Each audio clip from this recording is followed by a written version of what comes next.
Welcome to the show. I am your host, Misty Doan. I am joined by the fabulous Liz. Hello. Hi, Liz. How are Hi. you doing? I'm good, Misty. How are you? I am excellent. Feeling so good. So I feel like, it's been a good week so far. It's only Tuesday, but Hey, that counts. all good things. We haven't done shout outs for a while, so I thought we should maybe take some time and do that today. Yeah. Where do we have people tuning in from? See, I've got folks from nearby in KC but also from Linda says hi from Redlands, California. Blind Butterfly 3 says hi from Georgia. Oh, I was just in Georgia visiting family. I love Georgia. And Lily BG2 says hi from San Antonio. Hello, welcome everybody. Thank you guys so much for being here. We have a really fun project for you. If you can see behind me, we're calling this a panel snow globe wall hanging. And so this one, I love this, red truck Christmas scene. And I've made a few different versions for you. So I'm gonna go ahead and show you right off the bat, because the whole idea of this is that you can adapt this to whatever panel you have and tweak the sizing, because it's a really simple construction. And so we've got, like I said, this red truck.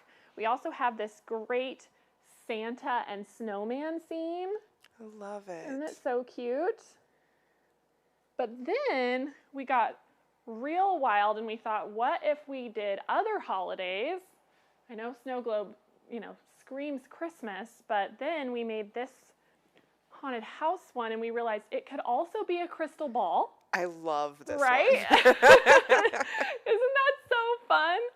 I think it turned out so cute with the haunted house. And each of these are slightly different in size depending on the part we're trying to highlight in the panel. We're just going to trim the panel down to a square around the design that we want to show. I have to show you this one more beautiful butterfly. Look at this guy. Oh, I love it. In a little snow globe. Isn't that so? It's like a gazing ball from the garden. Exactly. So there's lots of options. Don't feel like this is just limited to Christmas. It's such a fun and easy project. Like I said, just pick the size square that fits the design you want to highlight. And so I'm going to use this truck panel behind me as the measurements to give you, but remember this is really easy to adapt and change for yours. So I have this panel here. Isn't this such a beautiful panel? Let's just open this all up again.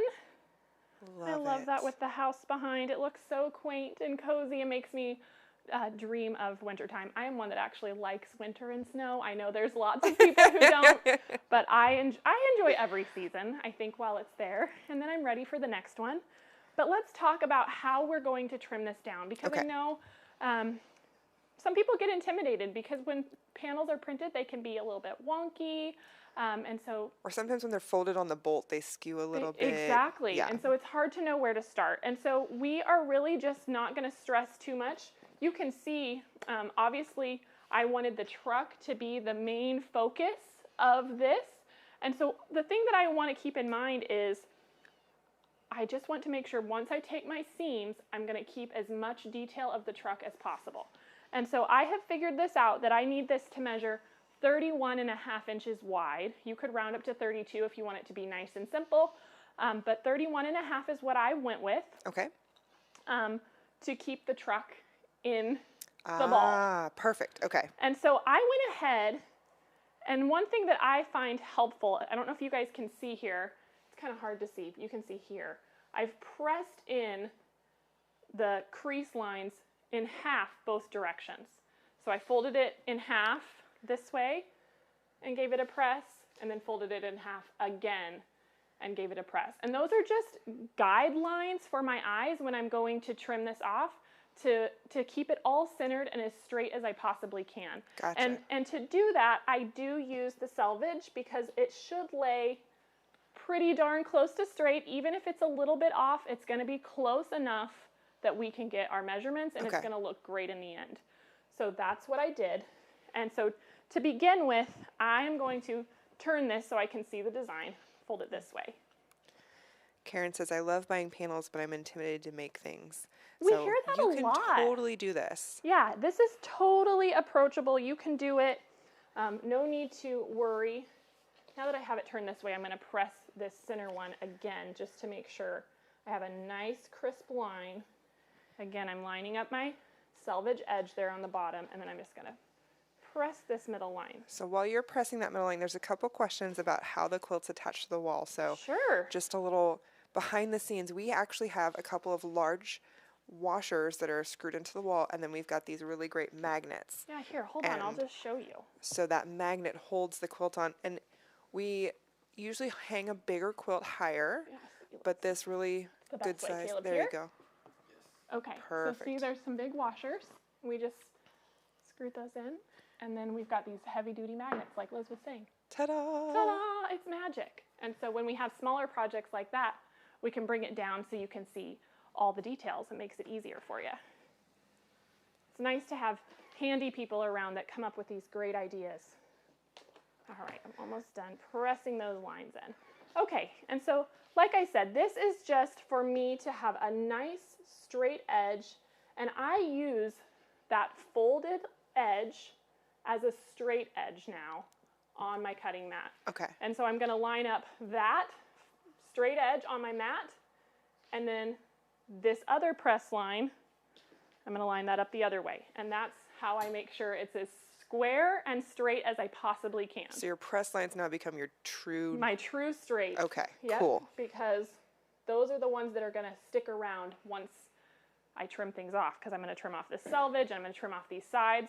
So those press lines become kind of the guiding star for this project. Okay, so remember we said we need it to be 31 and a half. Is that, let me double check. Now I'm not trusting Now you're myself. second guessing. I'm second guessing. Let me make sure that's okay. what this measures.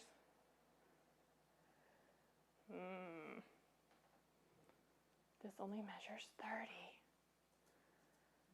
No, I was right. I'm looking at the wrong measurement. Okay. Well, let me see here. Let me measure over, and we'll just decide right now. That's probably the easiest way to approach it. So we've got our center guideline, and we can just measure over and decide how far does this need to go to keep our truck completely in the picture. And so you can see on this one, I just hung a little bit over the edge, and so that's what I'm aiming for. And it looks like to get that same width, I'm going to need to go to about 16 and a half from the center. Now let me see if it's the same on this side, because that could be where it gets a little tricky. And it does, it looks about the same. So let's go ahead and measure over 16 and a half, and we will just make it work, because that's what it looks like on this panel. And remember, we can adapt it for any panel we're using, and you just want to let the design guide you. So 1, 2, 3, 4, 5, 6, 7, 8, 9, 10, 11, 12, 13, 14, 15, 16 and a half. And I'm just going to make sure I have this nice and straight. And then we're going to cut off that first side. And that is done. We can just set that aside for now. And then we can rotate this. And the reason I'm including the trimming is because a lot of people say this is the hardest part. And so I want to show you that it's totally approachable and you can do it. So again, I'm checking that center point and making sure it matches up with an even number on my mat, making it all straight. And then we can measure over again our 16 and a half. So let's go 1, 2, 3, 4, 5, 6, 7, 8, 9, 10. There we go. And we've got folks chiming in that, yes, the panels aren't always straight. Exactly. So this is how you make them straight. You just have to make them behave a little bit. That's exactly okay. right. And so now that I have those two sides cut, they're nice and straight, I'm going to fold it the other way. Just like so.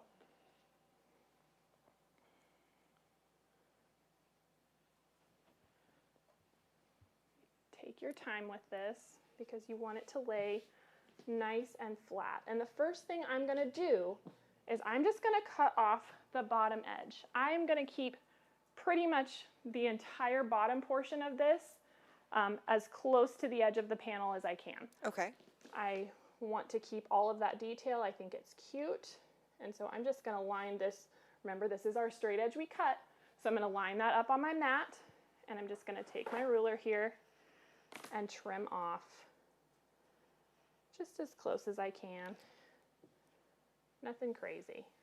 So this time you're not worrying about measuring from the Not center yet. point. Okay, Yep. cool. And so then I can spin this one more time.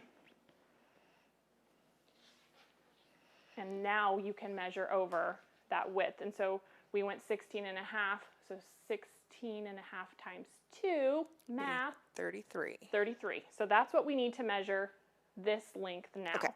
And so I'm going to go ahead and take the extension table off my machine so I have a little bit more working room. And we're just going to fold this nice and straight all the way across.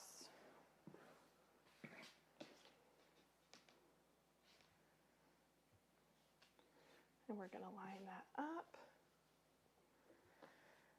And while you're lining that up, we got a couple questions. Michelle Sure. says, Liz, why are the panels not straight when you get them? So there's a couple reasons, guys. One is literally that a panel is printed just like other fabric. Yep. And so when it's rolled onto a bolt, some of the outside panels are stretched a little more than some of the inside panels just to roll onto the bolt. So that can, over time, your fabric kind of stretches a little bit and it'll have like the memory of where it was on the bolt. So it can be a little skewed.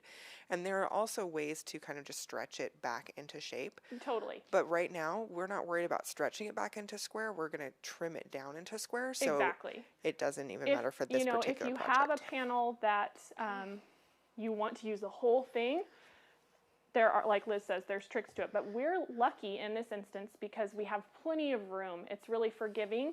We can make this project fit what we want. And so we can trim off the excess, make this square, and it works out just great. Yep. And so again, we're just going to make sure this is all lined up. I've got a straight edge here and my straight edge that I cut here, and we need it to measure 33 inches. And so I've measured over, and now I can just make this cut.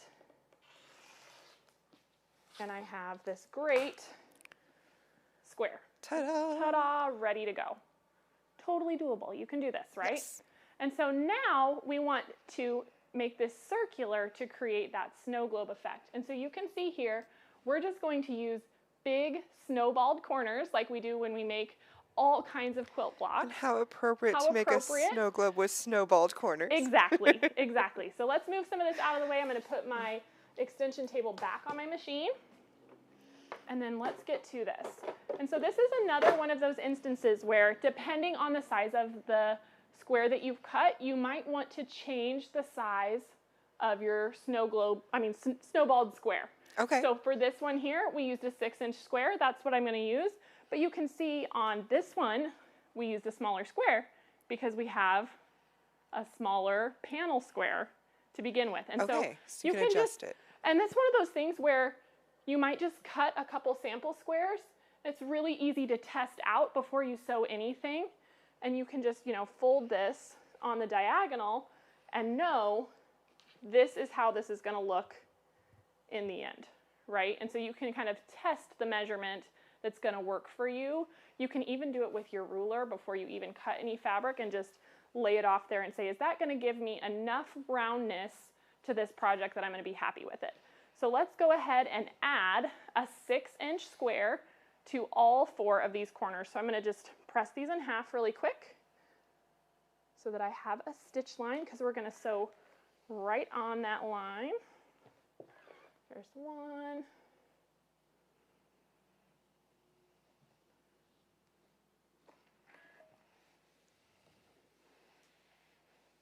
Oh, Nancy Van Rickle says, I'm going to do a panel of 4 Christmas prints to make 4 snow globe pillows. Oh, I love that idea. That's a great idea.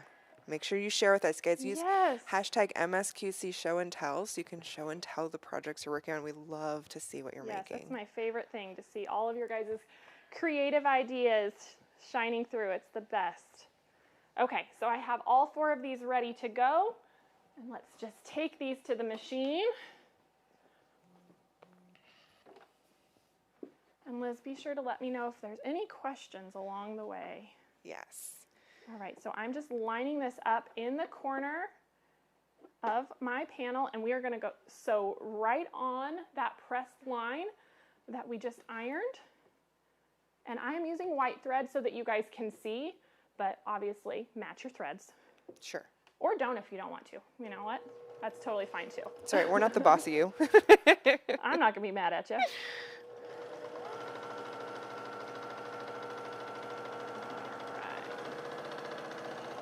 So one question we got, Meg wants to know, why wouldn't you leave the selvage edge for the seam allowance at the bottom to keep as much of the panel as possible? You could. Okay. You totally could. I mean, it's like I said, this is totally a preference thing. If you wanted to use the full width of this panel, because I cut a couple inches off of each side, you could make this wider. It's just whatever your heart desires. So just play with it and know that it's kind of fun to have some freedom in projects like these. Yeah. So we've got one corner on. We're just going to keep zooming around. So while you're zooming on that too, I'm going to ask our awesome camera person to zoom in a little bit on the snow globe panel. So it's a dark gray that's making the base, but a lot of folks are asking if it's just black on black. So okay, yeah. you can see now that it is a darker color, and in person you can see it, but I can tell on camera it doesn't show quite as well. So just so you guys can see, and you can play with whatever color you want to use, and when we get that far. But as folks are asking about snowballing the corner, I just want to point that out, that we are snowballing the corners of our snow globe with a background color. Yes. And we will use a different color for our base of our snow globe. Yeah, it's interesting because it's one of those things that it's easy to see in person, but sometimes those things just don't show up on camera the way that we think they will. All right, I've got one more corner here to do.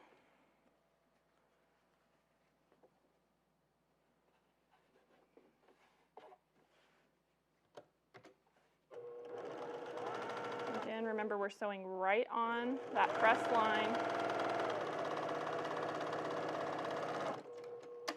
Okay, now we have all four sewn on there, and we can go ahead and trim those off and press them back. So let's just do that real quick.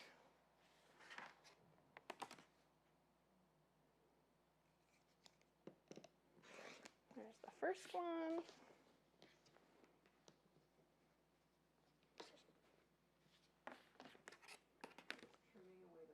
Yep, exactly. The second.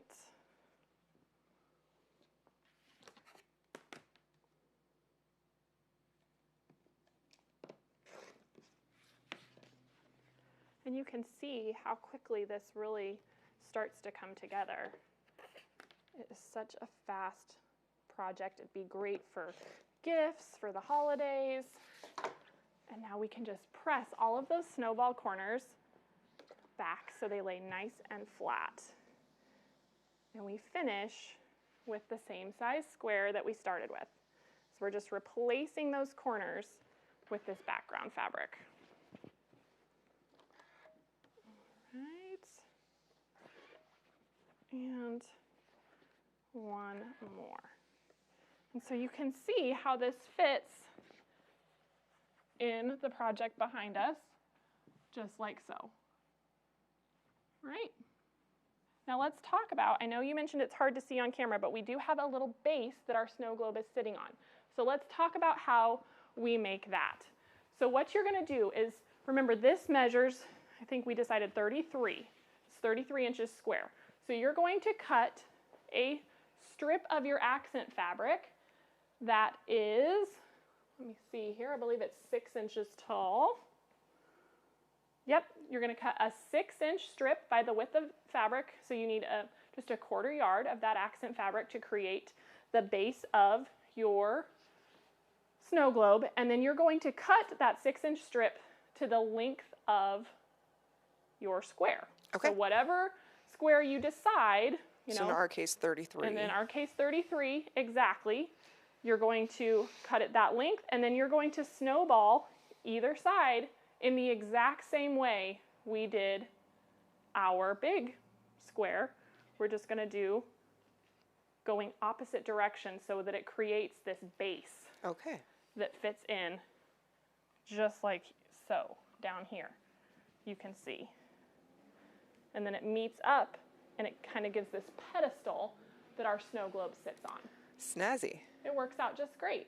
And so then we're just going to sew that to our panel, add some cute little inner and outer borders, and the project is done. It's so that easy. Simple. So do we have any questions? We have a couple requests to see some of the other options again. Absolutely. Okay, so this is this beautiful butterfly.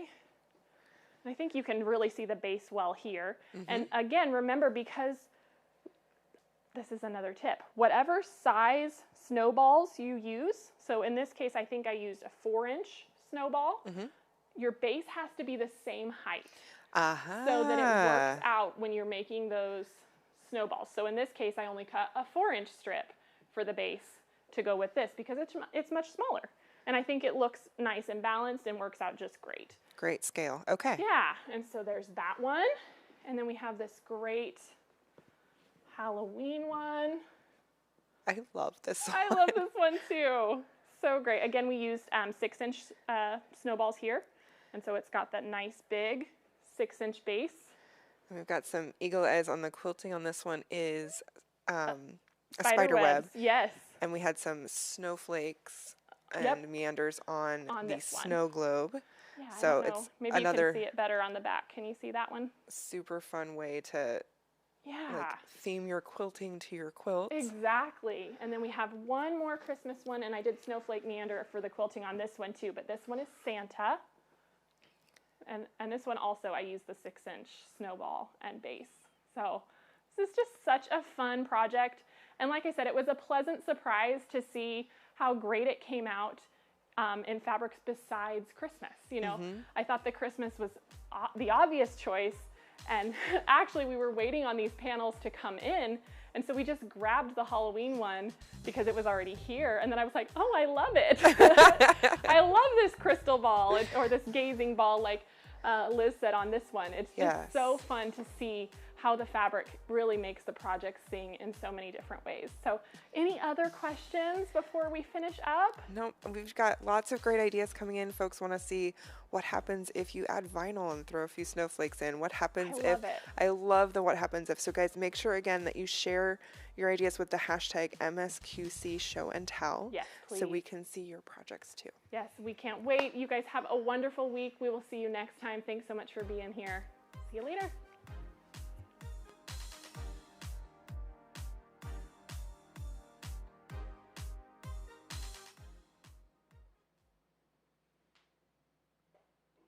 All right. Excellent. Go team. Go team. It worked out. Made that work even though the base